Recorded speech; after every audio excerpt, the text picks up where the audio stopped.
Hello everyone, welcome again to another 360 Timmy. Tonight we are in Singleton Lake in Ashford, Kent, and my special guest tonight is Ash Heathcote. Welcome, Ash. Mate, how are you?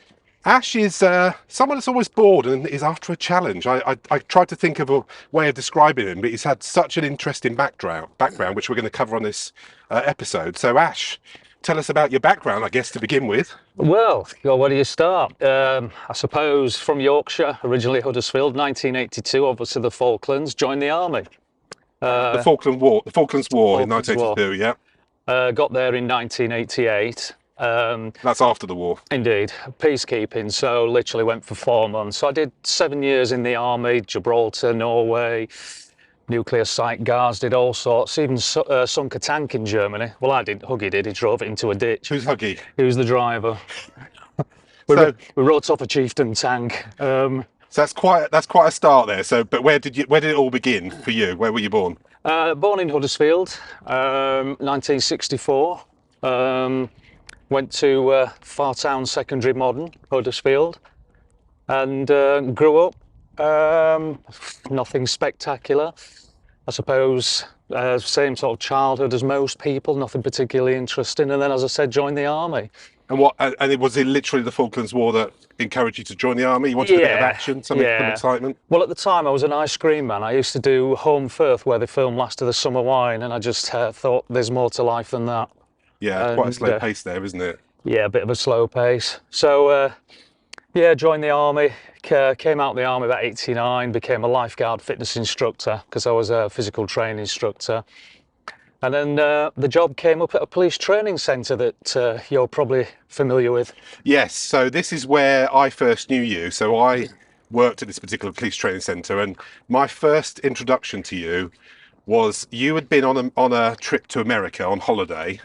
You had managed to talk a police academy. Oh, Penn State Police Academy, yes. Into letting you do a training session. Yes. And you had a video of yourself in an American video format, yes, which is why you wanted me to convert it to a British, where basically a helicopter landed, you jump out the helicopter. That's the one. Ran down a hill yeah. to where some perpetrators, well, it was all kind of a stage. Well, it was all stage, yeah. Pump action shotgun was thrust into my hand, so I shot them. It was literally like watching an action movie. And I thought, who is this guy and what does he do?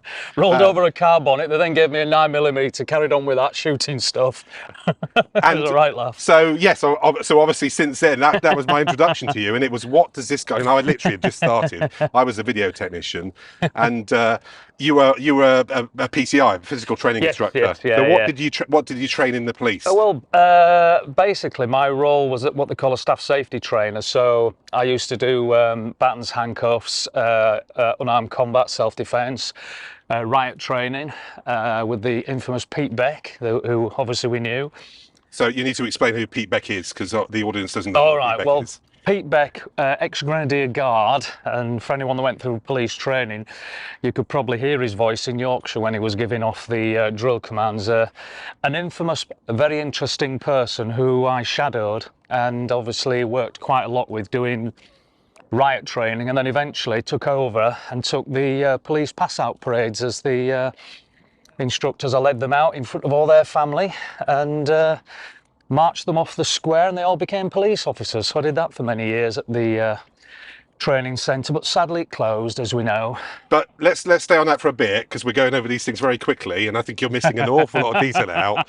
So if you joined the police, yes, certainly between the 70s and the early 2000s, you went to a force in the southeast. Yes.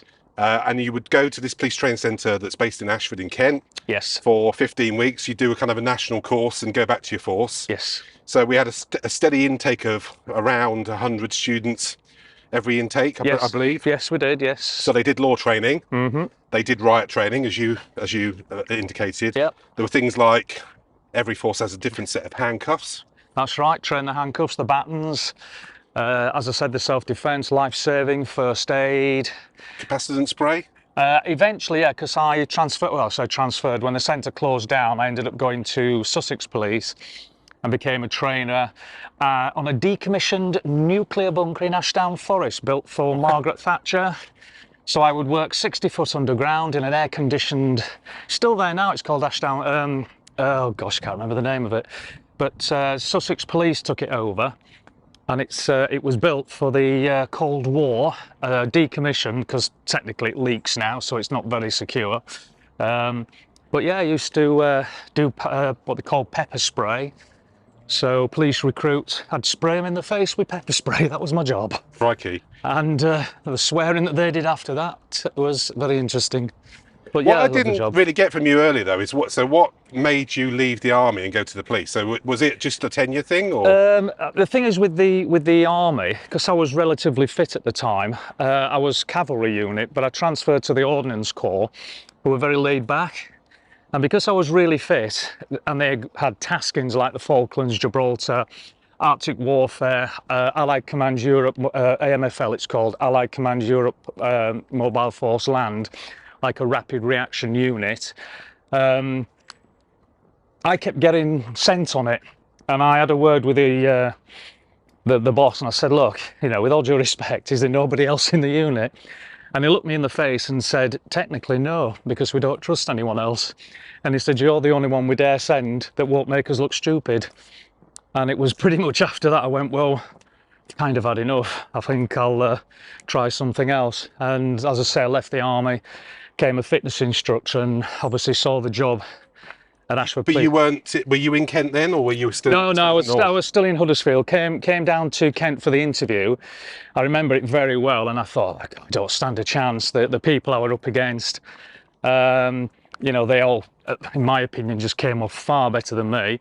Was about to leave, and one of the staff said, where are you going? I said, well, I'm going home. And they said, no, we want to talk to you about the job, you've got it. And I went, are you joking? They went, no. And as I say, the rest is history. So that kind of gave you a lot of, I mean, you obviously learned things as well going through that role, didn't you? And you had to start teaching all kinds of things at the end, weren't you? Gosh, I mean, the learning experience at Harrogate, at Panel Ash, where we did the training, I mean, I had literally just come out of the army, so, you know, diversity, equal opportunity, I knew very little about, and it was a massive learning curve for myself, because of course things were done a lot differently in the 80s, and I was now a police trainer, stand out in front of impressionable young people and imparting wisdom and knowledge on how to defend themselves. You know, when my background had been, for all intents and purposes, a squaddy in the army coming from Yorkshire, and so I had a lot of learning to do, and it has held me in good stead, you know. It's interesting, isn't it? Because in terms of diversity and training, that what you're talking about, the mid-90s, so there's a lot of perception. There's a lot of issues in the police to this day. We know it from what's going on in the Met, but it's kind of interesting that all that training was done back in the mid-90s, and police were a little bit ahead of the game there, weren't they? Very, very much so. And you know, the idea of obviously and knowing that there are, you know, bad eggs. There'll be bad eggs in every society, because with all due respect, if you're a bad egg, you can hide. And I think that's what a lot of some of the, you know, police officers that are now coming out, they're just very good at hiding. And at the police training centre, you only had them for so long, you can't tell who's good and who's bad. But you did have them residentially for several weeks on, not just for a couple of hours in a college or a university. Oh no, we did get rid of a lot. I saw a lot go down the drive due to behavioural problems and, you know, issues. I even saw trainers. I remember one of the staff making a comment. I think 2 hours later he was gone. Yeah. You know, and it was good times though, because we worked hard. We did work hard, and we did put out a good product. We were very good at what we did. So all in all, you would have trained police officers from forces all around the southeast. Yep, there were 43 forces, I think. Somebody said at one point that we had trained. There were 6 training centres around the UK, and obviously we were the southeast. But yeah, often we would get Jersey, Guernsey officers, Met, City of London, not Met, I beg your pardon, City of London, Sussex, Surrey, Hampshire, all over the place. Transport police. Yep, British Transport Police, trained. I tried to work out once how many had gone through. I reckon it was about 12,000 maybe. Crikey, that's incredible. About 12,000. And as I say, it was good times, but the place came to an end, and obviously the training's now changed, it's back in force. So I set up my own business and became a trainer, health and safety, and this is where we are today. And I guess also though, didn't things like door supervisor training come in as I think a former director of the police training centre or the police training organisation we work for set up a proper scheme so that doormen on nightclubs and pubs had to have a proper SIA accreditation. That's it, yeah. So you were quite good. That was a natural. Oh yeah, yeah. I mean, to go into, wasn't it? After that, I guess. Literally, would be around 2010 is when I set up my own business. Was when the Olympics, they were now sort of recruiting, and I landed quite a few contracts training SIA security, working with various colleges around the southeast. And for a few years, I had quite a lot of security coming through that we were training. But of course, then the Olympics, once it had finished, obviously a surplus of security. So that's, I guess, when I moved more into health and safety consultancy and training. So now I go all around the southeast. I've worked with Emirates, Tottenham Hotspur, Harrods, or companies that work with Harrods rather. Yeah, so I've, coming from Yorkshire, I've done really well. You have. You always seem to be somewhere different. It's incredible, actually. So is that the future for you now, or? Well, the future. I made a decision, as you know, 6 years ago to go into properties, and I bought my first house. I think 2017. I think it was. And without obviously sharing too much, I have quite a few now. So, again, it was just something on a whim. So I literally I don't have to work. I work because I want to. I don't have to. But as you know, I can't sit still. Yes. So I'm always looking for something. So this was the challenge at the start of the video. I was trying to find a title for you because you've been in the army, you've been a police trainer, you run your own business, you're now an entrepreneur in terms of property, and you still want a challenge. I mean, it's like excuse the term, it's like a disease. Can't sit still. Yeah. I have to do something. I mean, I was a special constable for 4 years. I've trained Duke of Edinburgh for schools. I'm even still one of the NHS response on my app. So during the COVID, if people needed medicine and stuff, it's called a responder, I think. Always looking for something. Not quite sure what the future. I started a gardening company during lockdown because I was bored.